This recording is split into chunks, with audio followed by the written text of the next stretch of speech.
Hello guys, welcome back to my YouTube channel. If you are new here, hi, my name is Lydia. So make sure you subscribe if you haven't already and click on the notification bell so that you get notified whenever I upload a new video. And before we start this video, I just hope you can hear me because there's construction that is going on in the neighborhood, so just bear with me. On today's video, we are going to talk about hair, as you can see from the title of the video. But let me just put out a quick disclaimer that I am not a hair expert. I'm just but an enthusiast. So I'm going to tell you some of the tips, the do's and the don'ts concerning natural hair. So let's get into it. Number one, you have to use as natural products as possible. If you can avoid chemicals, the better, because chemicals, just as the name suggests, is not good for your hair. So if you are currently using chemicals, you can just continue using them, but minimally. Number two, minimize the amount of heat on your hair. And I know that is contradicting because I just straightened my hair recently, but not to say that you shouldn't blow dry your hair completely. You just need to minimize the amount of times that you actually do it, because heat, or rather blow dry, weakens your hair and it also takes away the moisture from your hair. So if you can just wash it air dry, you can do the twists, maybe the matutas, or just twists to straighten your hair before you go to do any protective hairstyle.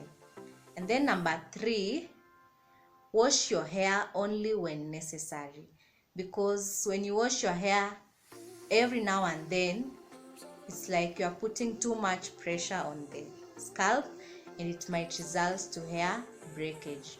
But if you have an oily scalp, then you might be an exception because you will have to wash it more often. And then number four, don't manipulate your hair. By this I mean, it could be, for instance, doing those very bulky hairstyles. Those are not good for your hair because they pull the hair, making it to break. And also avoid holding your hair too tightly. For instance, if you have to hold it up, just make sure it's a bit loose so that you don't put a lot of pressure on the roots of your hair. Number five, if possible, stick to one type of brand. Don't mix your hair products, and also don't use products just because someone else uses them, because what works for them might not work for you. So do your research, know what works for your hair type and stick to it. Then that way it's even better to tell if that product is good or not good for your hair. But you see, if you use different types of products and maybe you experience things like itching or dandruff, then you won't know exactly what hair product it is, unlike if you would have just stuck to one type of hair products. And by the way, if you see me looking down, is because I have the points written in my notebook. So number six, keep your hair moisturized. And how you can do this is just, as you may have guessed, by using a moisturizer. And the best moisturizers to use are the ones that have water as their main ingredient.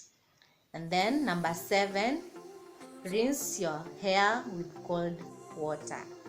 I know this came as a surprise because even when you go to the salons, we are usually washed with warm water, which is not bad because the warm water is actually good to remove the product that was built up in the scalp. So you can actually wash your hair using warm water. Just make sure it is not hot.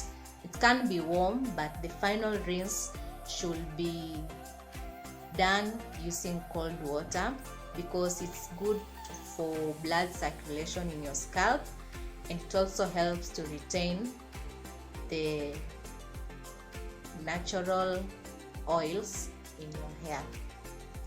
Number 8, avoid drying your hair using a towel, because towels are rough and they create friction between your hair, which might lead to hair breakage. Instead, you should use a clean, maybe cotton t-shirt, because that one is smooth and the water will actually just get absorbed while the t-shirt slides over your hair. Wear a satin bonnet when you go to bed. So for those of us who wear stockings, I am also a victim, so it's not bad. It's actually better. It's better to wear a stocking when going to bed other than just be carefree and sleep without tying something on your head. So if you can, make sure you get yourself a bonnet, a satin one to be specific, so that it just preserves the moisture in your hair. And if you don't or cannot afford at the moment, then worry less, you can still continue to use your stocking. So, or also your pillow, the pillow that you sleep on needs to be, if not satin, then just make sure it is a smooth one so that it does not manipulate your hair. So those are the tips that I thought you should know, especially if you are on a natural hair journey. As I said, I am not a hair expert, but these are the things that I think we all should know so that we can grow together and experience this journey together. So let me know in the comment section which other tips have worked for you and you think we should know. Someone might as well just learn from you, so don't shy away from sharing your comments. Also, let me know in the comment section which hair related topics you'd love me to tackle, and I'll be glad to do them for you. So if you like this video, make sure you give it a thumbs up and subscribe if you haven't already. So we are going to end this video here. As usual, be kind to yourself and to one another, and protect your peace at all times. Until the next one, bye.